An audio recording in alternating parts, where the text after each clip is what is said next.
Hi friends, welcome to my channel. എനിക്ക് പറയാനുണ്ട്. ഇന്ന് നമ്മൾ എക്കണോമിക്സ് ഭാഗമാണ് നോക്കാൻ പോകുന്നത്. 8ാം ക്ലാസ്സിലെ സോഷ്യൽ സയൻസിൻ്റെ സമ്പദ് ശാസ്ത്ര ചിന്തകൾ എന്ന പാഠഭാഗമാണ്. നമുക്ക് നോക്കാം. നമ്മൾ കഴിഞ്ഞ ക്ലാസ്സിൽ പഠിച്ചിരുന്ന ഉൽപ്പാദനം എന്താണ് എന്നും ഉൽപ്പാദന ഘടകങ്ങളെ പറ്റിയും ഉൽപ്പാദന ഘടകങ്ങൾക്ക് ലഭിക്കുന്ന പ്രതിഫലത്തെ പറ്റിയും ഒക്കെ എന്താണ് നമ്മൾ പഠിച്ചു. കൃഷി, ഫാക്ടറി, തൊഴിൽ എന്നിവ സാധനങ്ങൾ ഉൽപ്പാദിപ്പിക്കുന്ന പ്രവർത്തനങ്ങളും ട്രാഫിക് പോലീസ്, ഡോക്ടർമാർ, നേഴ്സസ്, ടീച്ചേഴ്സ് ഇവരൊക്കെ ചെയ്യുന്നത് സേവനങ്ങളുമാണ്. ഇവയെല്ലാം ഉൽപ്പാദനത്തിൻ്റെ ഭാഗമായിട്ട് കണക്കാക്കുന്നു. ഉൽപ്പാദന പ്രക്രിയയ്ക്ക് ആവശ്യമായ ഘടകങ്ങൾ എന്തൊക്കെയാണ്? ഭൂമി, തൊഴിൽ, മൂലധനം, സംഘാടനം. ഇവയ്ക്ക് ലഭിക്കുന്ന പ്രതിഫലങ്ങളോ? ഭൂമിക്ക് ലഭിക്കുന്നത് പാട്ടം, തൊഴിലിന് ലഭിക്കുന്നത് കൂലി, മൂലധനത്തിന് ലഭിക്കുന്നത് പലിശ, സംഘാടനത്തിന് ലഭിക്കുന്നത് ലാഭം. ഇതൊക്കെ നമ്മൾ നോക്കിയിട്ടുള്ളതാണ്. ഉൽപ്പാദന ഘടകങ്ങൾക്ക് അവയുടെ പങ്കിന് അനുസരിച്ചാണ് പ്രതിഫലം വിതരണം ചെയ്യപ്പെടുന്നത്. ഡിസ്ട്രിബ്യൂഷൻ ഉള്ളത് എങ്ങനെയാകണമെന്നാണ് പറയുന്നത്? ഉൽപ്പാദന ഘടകങ്ങൾക്ക് അവയുടെ പങ്കിന് അനുസരിച്ച് വിതരണം ചെയ്യപ്പെടണം. അതുകൊണ്ട് വിതരണം എന്നത് സമ്പദ് വ്യവസ്ഥയിൽ പ്രാധാന്യം അർഹിക്കുന്ന ഒന്നാണ്. ഉൽപ്പാദനം പോലെ തന്നെ പ്രാധാന്യം അർഹിക്കുന്ന ഒന്നാണ് വിതരണം എന്നുള്ളതും. നീതിപൂർവമായ വിതരണം സാമ്പത്തിക വികസനത്തെ ത്വരിതപ്പെടുത്തും. മനുഷ്യൻ തൻ്റെ ആവശ്യങ്ങൾ പൂർത്തീകരിക്കുന്നത് സാധനങ്ങളുടെയും സേവനങ്ങളുടെയും ഉപഭോഗത്തിലൂടെയാണ്. ഉൽപ്പാദന പ്രക്രിയയിൽ പങ്കെടുക്കുന്നത് മൂലം ലഭിക്കുന്ന പ്രതിഫലമാണ് ഉപഭോഗത്തിന് വേണ്ടി ചെലവഴിക്കുക. അതിനാൽ ഉൽപ്പാദനം, വിതരണം, ഉൽപ്പന്നങ്ങളുടെ, സേവനങ്ങളുടെയും ഉപഭോഗം എന്നിവ പരസ്പരം ബന്ധപ്പെട്ടിരിക്കുന്നു. പ്രൊഡക്ഷൻ, ഡിസ്ട്രിബ്യൂഷൻ, അതുപോലെ കൺസപ്ഷൻ, ഇതെല്ലാം എന്താണ്? പരസ്പരം ബന്ധപ്പെട്ടിരിക്കുന്നു. വിവിധ സാമ്പത്തിക പ്രവർത്തനങ്ങളും ഉൽപ്പാദനം, വിതരണം, ഉപഭോഗം എന്നിവയും പഠന വിധേയമാക്കുന്ന ശാസ്ത്രശാഖയെ വിളിക്കുന്ന പേരാണ് സാമ്പത്തിക ശാസ്ത്രം. അതല്ലേ നമ്മൾ പഠിക്കുന്നത് എക്കണോമിക്സ്. എക്കണോമിക്സ് എന്ന് വെച്ചാൽ എന്താണ്? വിവിധ സാമ്പത്തിക പ്രവർത്തനങ്ങൾ, അതുപോലെ ഉൽപ്പാദനം, വിതരണം, ഉപഭോഗം ഇതിനെയൊക്കെ പഠന വിധേയമാക്കുന്ന ശാസ്ത്രശാഖയാണ് നമ്മൾ സാമ്പത്തിക ശാസ്ത്രം എന്ന് വിളിക്കുക. രാജ്യത്തെ സാമ്പത്തിക തീരുമാനങ്ങൾ രൂപപ്പെടുത്തുന്നതിൽ സമ്പദ്ഘടനയിലെ അടിസ്ഥാന പ്രശ്നങ്ങൾ വിശകലനം ചെയ്യുന്നത് സഹായകരമാണ്. നമ്മുടെ രാജ്യത്തെ സാമ്പത്തിക തീരുമാനങ്ങൾ രൂപപ്പെടുത്തുന്നതിൽ സമ്പദ്ഘടനയിലെ അടിസ്ഥാന പ്രശ്നങ്ങളെ വിശകലനം ചെയ്യുന്നത് സഹായകരമാണ്. ഈ അടിസ്ഥാന പ്രശ്നങ്ങൾ എന്നുദ്ദേശിക്കുന്നത് എന്താണ് എന്നാണ് നമ്മൾ നോക്കുന്നത്. സാമ്പത്തിക ശാസ്ത്ര പഠനം എന്നത് കേവലം സമ്പത്തിനെ കുറിച്ചുള്ള പഠനം മാത്രമല്ല, പിന്നെയോ മനുഷ്യനെക്കുറിച്ച്, അതുപോലെ സമൂഹത്തെക്കുറിച്ച് ഒക്കെയുള്ള പഠനം കൂടിയാണ്. വിവിധ കാലഘട്ടങ്ങളിൽ സാമ്പത്തിക ചിന്തകന്മാരുടെ സംഭാവനകൾ ഈ ശാസ്ത്രശാഖയുടെ വളർച്ചയ്ക്ക് സഹായകമായി. നമുക്കറിയാം, മോഡേൺ എക്കണോമിക്സിൻ്റെ പിതാവ് എന്നറിയപ്പെടുന്നത് ആരാണ്? ആഡം സ്മിത്ത് ആണ്. അദ്ദേഹത്തിൻ്റെ കാലഘട്ടം SCERT പുസ്തകത്തിൽ എടുത്തു കൊടുത്തിട്ടുള്ളത് കൊണ്ട് തന്നെ ചോദിക്കാൻ ചാൻസ് ഉണ്ട്. 1723 മുതൽ 1790 വരെയാണ് അദ്ദേഹത്തിൻ്റെ കാലഘട്ടം. ആഡം സ്മിത്ത് ഉൾപ്പെടെയുള്ള ഒട്ടേറെ പ്രമുഖ പാശ്ചാത്യ സാമ്പത്തിക ചിന്തകന്മാർ സാമ്പത്തിക ശാസ്ത്രത്തിന് വ്യത്യസ്ത ആശയങ്ങൾ സംഭാവന നൽകിയിട്ടുണ്ട്. നമ്മളിനി അവരുടെയൊക്കെ ആശയങ്ങൾ എന്തൊക്കെയാണ് എന്നുള്ളതാണ് ഇനി പരിചയപ്പെടാൻ പോകുന്നത്. സാമ്പത്തിക ശാസ്ത്രത്തിന് വ്യക്തമായിട്ടുള്ള ഒരു അടിത്തറ നൽകിയ സാമ്പത്തിക ശാസ്ത്രജ്ഞനാണ് ആഡം സ്മിത്ത്. അദ്ദേഹത്തിൻ്റെ ഒരു ബുക്കുണ്ട്, nature and causes of the wealth of nations. Wealth of nations എന്ന് നമ്മൾ സിമ്പിളായിട്ട് പറയും. അതെന്താണ്? അദ്ദേഹത്തിൻ്റെ ബുക്കാണ്. അദ്ദേഹം തൻ്റെ സാമ്പത്തിക ആശയങ്ങൾ പങ്കുവെച്ചത് ഈ ബുക്കിലൂടെയാണ്. സമ്പത്തിനെ കുറിച്ചുള്ള പഠനമാണ് സാമ്പത്തിക ശാസ്ത്രമെന്ന് അദ്ദേഹം പറഞ്ഞു. അദ്ദേഹമാണ് അങ്ങനെ പറയുന്നത്. സമ്പത്തിനെ കുറിച്ചുള്ള പഠനമാണ് സാമ്പത്തിക ശാസ്ത്രം എന്ന് പറഞ്ഞത് ആഡം സ്മിത്താണ്. സാമ്പത്തിക പ്രവർത്തനങ്ങളിൽ ഗവൺമെൻറ്റിൻ്റെ ഇടപെടൽ പരിമിതപ്പെടുത്തണമെന്നും വ്യക്തി സ്വാതന്ത്ര്യത്തിന് കൂടുതൽ പ്രാധാന്യം നൽകണമെന്നുമുള്ള ആശയമാണ് ആഡം സ്മിത്ത് മുന്നോട്ട് വെച്ചത്. ഈ ഒരു സിദ്ധാന്തത്തെ വിളിക്കുന്നത് ലെസേ ഫെയർ സിദ്ധാന്തം എന്നാണ്. അദ്ദേഹത്തിൻ്റെ സിദ്ധാന്തമാണ് ലെസേ ഫെയർ സിദ്ധാന്തം. അപ്പം ഈ ലെസേ ഫെയർ സിദ്ധാന്തം പറയുന്നത് എന്താണ്? സാമ്പത്തിക പ്രവർത്തനങ്ങളിൽ ഗവൺമെൻറ്റിൻ്റെ ഇടപെടൽ പരിമിതപ്പെടുത്തണമെന്നും വ്യക്തി സ്വാതന്ത്ര്യത്തിന് കൂടുതൽ പ്രാധാന്യം നൽകണമെന്നും ഉള്ള ആശയമാണ് അദ്ദേഹം ലെസേ ഫെയർ സിദ്ധാന്തത്തിലൂടെ മുന്നോട്ട് വെച്ചത്. വ്യവസായ വിപ്ലവം ഉണ്ടായി. അതെവിടെയാണ് ഉണ്ടായത്? ഇംഗ്ലണ്ടിൽ. അതിൻ്റെ ഫലമായിട്ട് പുതിയ വ്യവസായശാലകളും അതുപോലെ തൊഴിലാളികളുടെ കൂട്ടായ്മകളും ഉണ്ടായി. സാങ്കേതിക വിദ്യയിലും ഉൽപാദന പ്രക്രിയയിലും അങ്ങനെ മാറ്റങ്ങളുണ്ടായി. ഇതാണ് കാൾ മാർക്സ് എന്ന സാമ്പത്തിക ശാസ്ത്രജ്ഞൻ്റെ ആശയങ്ങൾ രൂപപ്പെടുവാനുണ്ടായ സാഹചര്യം.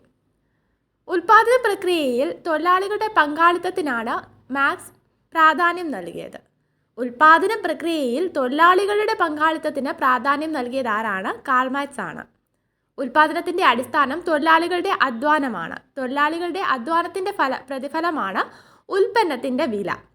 എന്നാൽ ഇതിൻ്റെ ഒരു ഭാഗം മാത്രം തൊഴിലാളിക്ക് പ്രതിഫലമായിട്ട് നൽകുകയും ബാക്കി സിംഹഭാഗവും മുതലാളി ലാഭമാക്കി മാറ്റുകയും ചെയ്യുന്നു. ഇതിനെ മിച്ചമൂല്യം, സർപ്ലസ് വാല്യൂ എന്ന് കാൾ മാർക്സ് വിശേഷിപ്പിച്ചു. ഉള്ളവനും ഇല്ലാത്തവനും തമ്മിലുള്ള വ്യത്യാസങ്ങളില്ലാത്ത സമൂഹമായിരുന്നു അദ്ദേഹത്തിൻ്റെ സ്വപ്നം.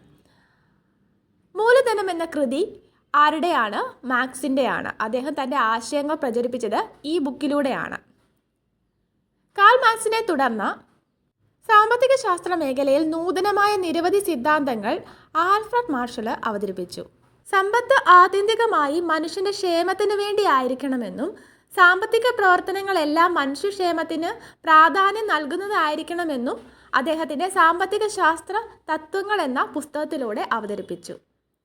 അപ്പോൾ ആൽഫ്രഡ് മാർഷലിൻ്റെ പുസ്തകമാണ് പ്രിൻസിപ്പിൾസ് ഓഫ് എക്കണോമിക്സ് അല്ലെങ്കിൽ സാമ്പത്തിക ശാസ്ത്ര തത്വങ്ങൾ. ആൽഫ്രഡ് മാർഷൽ തൻ്റെ ആശയങ്ങൾ ഈ ബുക്കിലൂടെയാണ് മുന്നോട്ട് വെച്ചത്. എന്താണ് പറഞ്ഞത്? സാമ്പത്തിക പ്രവർത്തനങ്ങളെല്ലാം മനുഷ്യക്ഷേമത്തിന് പ്രാധാന്യം നൽകുന്നതായിരിക്കണം എന്നാണ് അദ്ദേഹത്തിൻ്റെ കാഴ്ചപ്പാട്.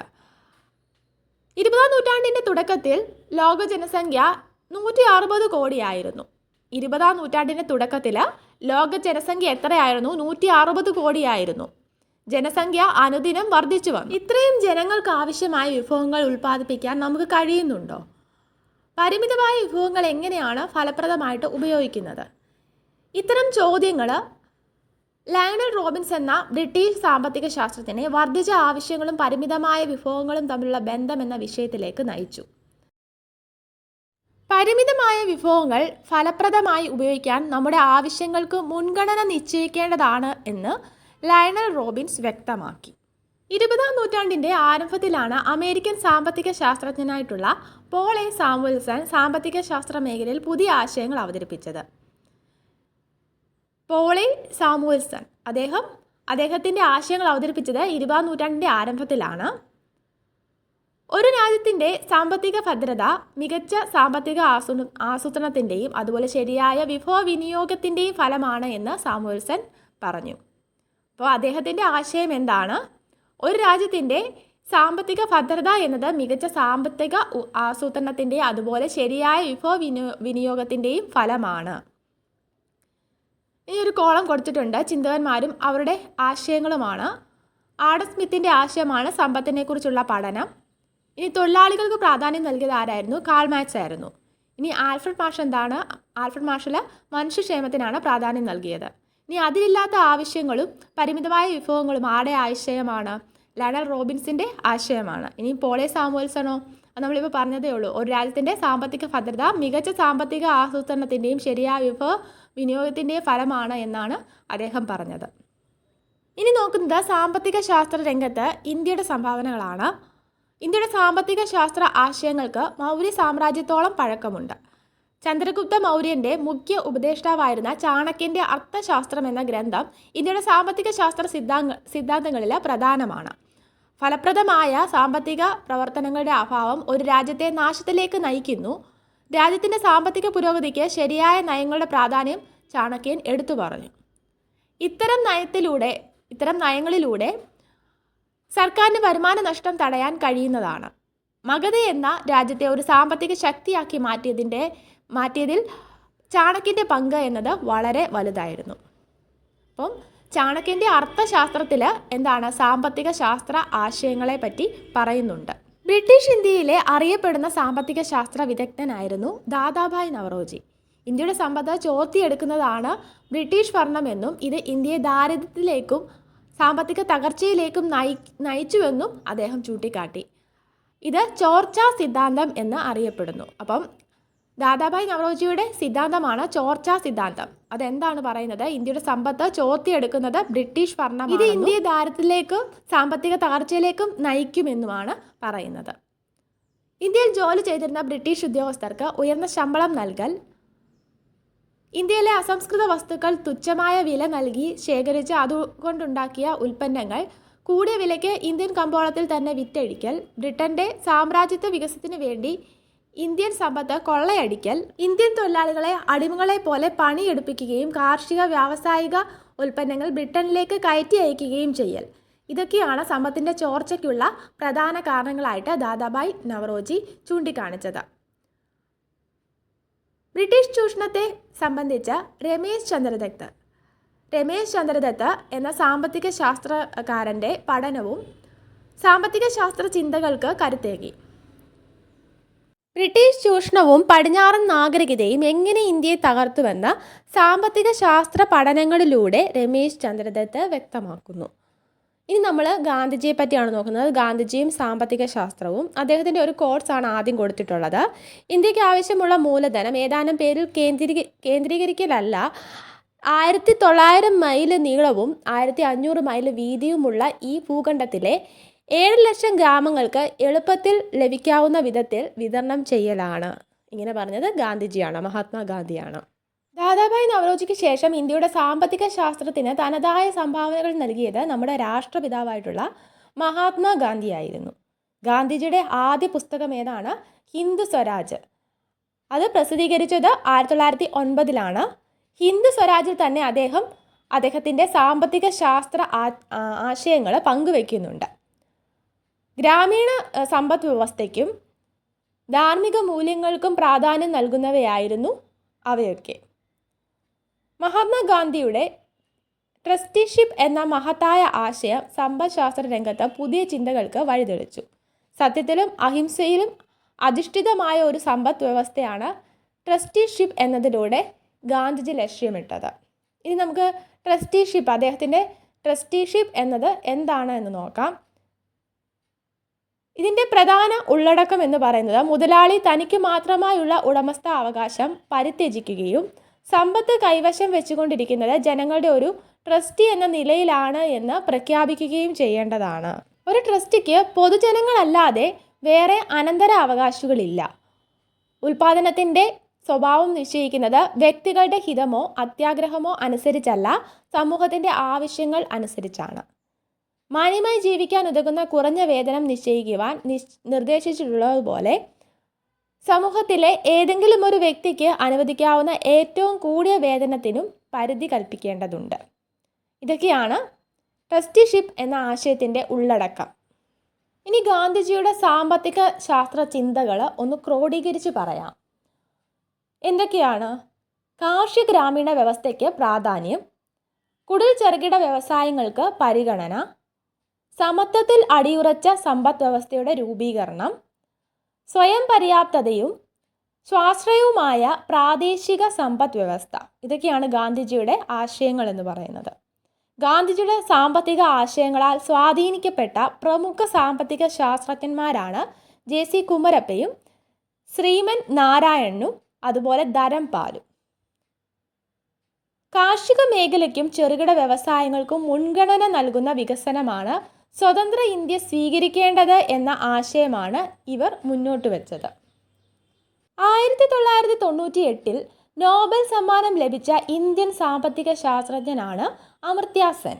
മനുഷ്യക്ഷേമം, സാമ്പത്തിക അസമത്വം, വികസനം എന്നീ വിഷയങ്ങളെക്കുറിച്ച് അദ്ദേഹം രചിച്ച ഗ്രന്ഥങ്ങൾ ലോക സാമ്പത്തിക ശാസ്ത്ര ചിന്തകൾക്ക് മുതൽക്കൂട്ടായി. ദാരിദ്ര്യരേഖ നിർണ്ണയിക്കുന്നതിലെ അപാകത അമർത്യ സെൻ ചൂണ്ടിക്കാട്ടി.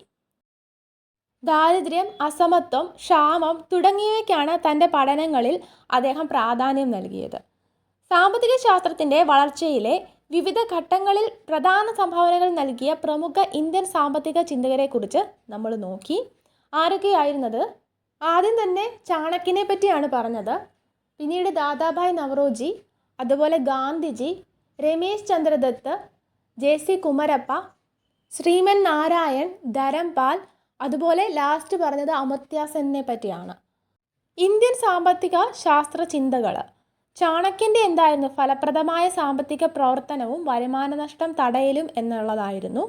ഇനി ക്ഷേമ സാമ്പത്തിക ശാസ്ത്രം ആരുടെയായിരുന്നു? നമ്മൾ ലാസ്റ്റ് പറഞ്ഞത് ആരാ? അമർത്യ സെന്ന്. അതുപോലെ ട്രസ്റ്റിഷിപ്പ് ഗാന്ധിജി. ദാദാഭായ് നവറോജിയുടെ എന്തായിരുന്നു? ചോർച്ചാ സിദ്ധാന്തമായിരുന്നു. അപ്പം ഇത്രയും കാര്യങ്ങളാണ് ഈ പാഠഭാഗത്തുള്ളത്. വീഡിയോ ഉപകാരപ്പെട്ടെങ്കിൽ ലൈക്ക് ചെയ്യുക, ഷെയർ ചെയ്യുക. Thanks for watching.